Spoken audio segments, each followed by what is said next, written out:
Monsieur Gamal Abina, comment expliquer cet acharnement contre la Fédération de Russie? La Russie devrait-elle craindre ces menaces, mais également ces sanctions à venir contre elle? Ou bien, Eh bien, simplement, bon, l'acharnement il s'explique simplement pour des raisons à la fois géoéconomiques, on dira, géopolitiques, parce qu'il y a effectivement une nouvelle guerre froide qui vient d'être déclarée à la suite de cette guerre qui a démarré. Alors, il faut être très clair, les guerres doivent être condamnées, quelles qu'elles soient. Je vais même encore plus loin, il est inadmissible qu'un pays envahisse un autre pays, le bombarde, alors que ce pays est reconnu par le droit international. Il est inadmissible qu'une puissance aussi grande avec autant d'argent massacre un peuple, et je parle bien sûr, évidemment, si on respecte le droit, de l'Arabie par rapport au Yémen. Ça, bizarrement, on n'en parle pas. C'est-à-dire qu'aujourd'hui, l'Arabie bombarde le Yémen tous les jours, et tout le monde s'en fout. Là, on n'a pas intervenu, on ne fait pas de sanctions, on continue à armer l'Arabie contre les Yéménites. Et là, du côté russe, par contre, ça pose problème, évidemment, parce qu'ils ne sont pas sur la même ligne. Alors, il y a des choses qui ont été dites tout à l'heure, je suis obligé malheureusement d'intervenir pour corriger deux, trois trucs. J'aime beaucoup Linda, elle a des analyses intéressantes. Par contre, il y a quelques petites erreurs. On ne peut pas dire que le drapeau ukrainien, même si beaucoup de dirigeants israéliens viennent d'Ukraine, et les couleurs d'Israël et des nazis, ça ne veut rien dire. Le drapeau ukrainien, c'est du bleu et c'est du jaune, ça correspond effectivement, puisque c'est le grenier à blé de l'Europe, à la couleur de l'Ukraine, à savoir le ciel bleu et les champs de blé. C'est ça que ça représente. Donc c'est un ciel bleu au-dessus des champs de blé. Et il n'y a pas de couleur jaune chez les nazis, désolé, mais les nazis ont trois couleurs. C'est le bleu, le rouge et le noir. C'est les couleurs du drapeau de l'Allemagne, de l'Empire allemand, qui sont devenus le drapeau nazi.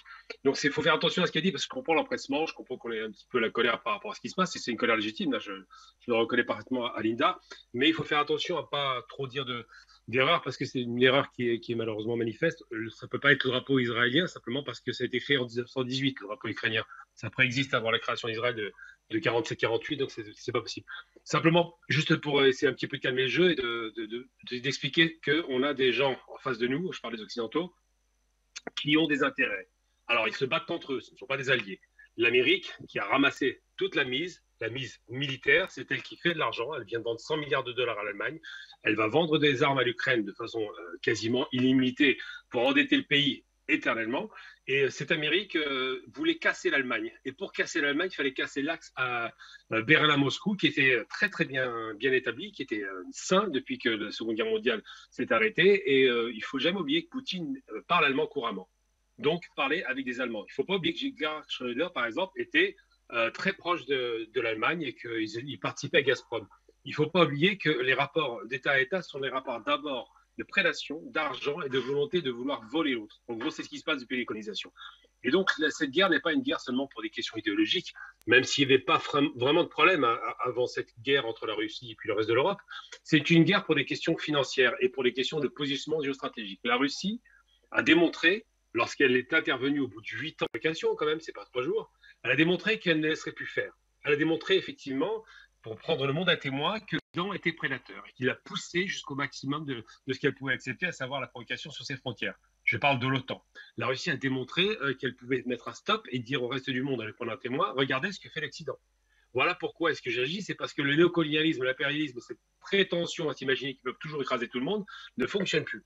Elle a rappelé, avec des discours que j'ai entendus de Poutine très récurrents, que la Libye a été rasée, sans mandat de l'ONU, il ne faut pas l'oublier, que la Syrie a été grande partie détruite, pour ne pas dire entièrement, que l'Irak a été rasé, c'est un des pays les plus importants. Alors pour le monde musulman, et ça Linda le comprendra très bien, deux grandes nations, entre guillemets, historiquement pour l'islam, c'est la Syrie et l'Irak. C'était les deux grands berceaux des premiers califats, ont été détruits. Donc pour le monde musulman, ça a une symbolique très forte. Et la Russie, évidemment, comprend parfaitement que l'Occident a un problème avec elle depuis toujours. C'est pas d'hier, effectivement. Même du temps du tsar, il y avait quelques tensions, mais là, ça s'est accéléré. Donc Poutine, qui n'est pas tout seul, il y a un peuple derrière lui, il y a des dirigeants, il y a des militaires, sont tous d'accord pour dire qu'il fallait stopper la progression de l'OTAN et stopper cette agressivité permanente. Après, il y a l'autre question qui vient se poser, c'est la question des ukro-nazis, ça a été évoqué par notre invité. Et donc la question des ukro-nazis, ça veut dire quoi? Ça signifie que des gens en Ukraine, et c'est contre toute la logique historique, se réclament de ces races et ont décidé de prendre les armes contre les Russes. Et on se souvient avant Maïdan, même, qu'il y a eu des tueries à un moment donné, la fameuse maison rouge des communistes qui a été brûlée vive littéralement, avec des gens qui se jetaient par la tête et qu'on massacrait au sol. On se souvient des bombardements récurrents sur la région du Donbass, évidemment. On se souvient quand même, et c'est plus grave, que la dictature qui s'est installée, parce qu'il faut parler de dictature, qui a interdit à à un dirigeant qui était élu de continuer à exercer son pouvoir en prenant par la force le pouvoir. Et on se rappelle évidemment de Loukachenko, on se rappelle évidemment de cette fameuse égérie de l'Occident, toute teintée d'ailleurs, toute fausse blonde, qui était, comment ça, qui était l'ancienne égérie, je me rappelle plus de son nom, et qui a trempé dans les affaires de corruption. Ils ont tous trempé dans les affaires de corruption. Et ben on se souvient que ces gens-là ont cassé l'État russe, l'État ukrainien plutôt, et ont fait une loi qui est quand même une loi extrêmement grave. Hein. On est vraiment dans la russophobie. Une loi pour interdire de parler la langue naturelle des Ukrainiens qui parlent le russe. Donc ils ont interdit le russe. Donc tout ça, ça a été des provocations multiples, parce qu'on parlait des bombardements, évidemment, 13 à 15 000 morts, des provocations qui ne s'arrêtaient pas, avec un pouvoir qui, et il faut le rappeler quand même, au départ, Zelensky n'est pas anti-russe, est poussé à être anti-russe pour arriver à ce qu'il y ait une guerre civile. Alors, il n'y a pas eu de guerre civile, du moins pas une guerre civile ouverte de grande échelle, mais tout de même. Et lorsque les Russes interviennent, ils le font pourquoi? Pour dire, vous n'avez pas respecté les accords de Minsk, vous n'avez pas respecté le fait qu'il fallait faire un État fédéral et qu'il fallait protéger les populations les plus fragiles. Nous intervenons parce qu'il y en a assez. Donc ça, c'est l'explication de texte. Après, ce qui se passe, vous avez posé la question de savoir est-ce qu'on va dégrader la situation, est-ce qu'il va y avoir une guerre de plus grande ampleur? Non, ce qui se passe, c'est que les Russes sont effectivement à la suite de provocations assez extraordinaires, surtout à la suite d'une contre-offensive qu'ils n'attendaient pas. Les Russes ont été sûrs qu'ils passent là. On dit, bon, on va montrer qu'on ne s'amuse plus. On va répondre. Alors, il faut rappeler quand même que la réponse a été extrêmement, quoi qu'on en dise, mesurée. Même si la propagande des chaînes de télévision occidentales nous parle de massacre de masse et tout, c'est faux.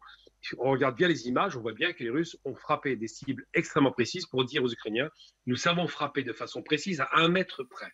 Ils ont donc frappé, il y a eu 83 missiles tirés la nuit de 6h à 7h du matin et non pas en pleine journée. Donc l'explication, c'est qu'ils ne voulaient pas tuer de population massivement, ils ne voulaient pas massacrer la population, ils voulaient dire on frappe où on veut quand on veut. Et ça explique quoi? C'est pour dire, vous croyez que nous sommes faibles? Eh bien, nous vous démontrons que nos frappes sont précises, extrêmement minutieuses et qu'on peut les faire quand ça nous chante. Parce que le ciel appartient à la Russie. Parce que l'Ukraine a été littéralement balayée dès le premier jour. Parce que les usines d'armement, l'Ukraine était un des plus grands pourvoyeurs d'armes au monde, pas l'oublier, eh bien, ont été immédiatement détruites et neutralisées. Donc aujourd'hui, on est sur une position où les Russes ont montré la force qu'ils voulaient montrer, de façon malgré tout mesurée, même si on n'aime pas la force, évidemment. Et aujourd'hui, moi, j'ai à cœur de dire une chose, je vais être sincère par rapport à ça, c'est qu'on a tout à l'heure parlé de l'assassinat terroriste de Daria Dugina. Daria Dugina qui s'appelait, en termes journalistiques, Daria Platonova. Nous devions faire la dernière émission ensemble le jour de son assassinat. Et malheureusement, Jérôme nous a appris qu'elle n'était pas là parce qu'il l'avait tuée. Cette femme, je ne partageais pas forcément beaucoup de choses avec elle parce que c'était une ultranationaliste qui était un peu proche des mouvements d'extrême droite, mais elle avait au moins le courage de ses opinions. Et de l'autre côté, quelle bassesse que d'assassiner une femme pour ses idées. Ça, c'est intolérable et ça, je ne défends pas. Je ne peux pas être d'accord sur les idées ultranationalistes, mais je n'accepte pas qu'on les tue et qu'on les assassine. Et pour ce qui la concerne, effectivement, elle a été tuée devant son père. Les Russes ont dit à ce moment-là, quand ils ont eu une action terroriste près de Moscou, que ça ne resterait pas impuni. Et il va y avoir des conséquences. Alors j'ai envie de dire aujourd'hui que je pense au peuple ukrainien qui souffre inutilement, alors qu'il y aurait pu y avoir une négociation que Poutine propose d'ailleurs depuis tout le temps, et on pourrait en arriver à s'arrêter à ce maintenant. Malheureusement, le type qui est au pouvoir en Ukraine ne pense qu'à lui, c'est un égoïste, c'est un barbare. Il croit en plus qu'il va gagner la guerre, qu'il n'y a aucune chance de victoire, et il est en train d'exposer sa population inutilement à des morts qui n'en finissent plus, uniquement par arrogance, une fois de plus. La même arrogance qu'on a observée pendant une semaine quand les Occidentaux ont cru que l'Ukraine avait fait une contre-offensive qui allait écraser la Russie. Enfin, vraiment, c'est un monde de fous. La Russie est la première puissance conventionnelle au monde. L'Ukraine, c'était la 27e puissance militaire conventionnelle. L'Ukraine n'existe plus en termes de force militaire. Aujourd'hui, on donne des armes pour faire de l'argent sur le dos des Ukrainiens. Ce pays va avoir un endettement qui n'en finira pas. Et surtout, il y aura beaucoup d'Ukrainiens qui vont mourir inutilement pour un combat perdu d'avance. Dernier chiffre important, 10 000 morts dans cette contre-offensive du côté ukrainien, quasiment pas du côté russe, parce qu'ils se sont retirés malgré tout. Eh bien, l'offensive russe qui va bientôt arriver, c'est à peu près sûr, va être extrêmement violente et cinglante vis-à-vis des forces armées ukrainiennes et malheureusement touchera des civils. Mais tout cela a été organisé de telle sorte que, évidemment, les Occidentaux tirent leur épingle du jeu en gagnant très bien leur vie. Oublions pas le discours pour finir mon propos, oublions pas le discours qui a été tenu par M. Biden, qui est un petit malin, comme tous les autres Américains en règle générale. Il a dit, il menace faussement la Russie en disant, si vous touchez un pays de l'OTAN, nous intervenons, donc ils n'interviendront pas, parce que les Russes n'attaqueront pas un pays de l'OTAN.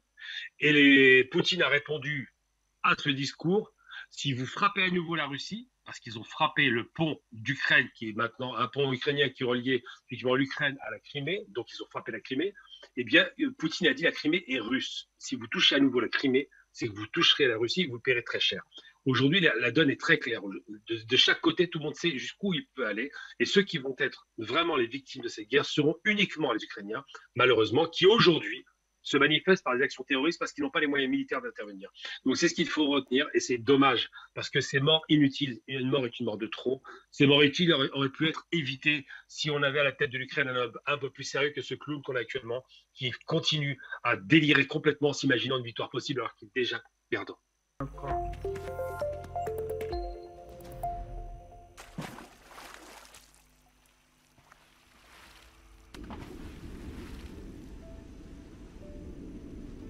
Afrique Média. Le monde, c'est nous.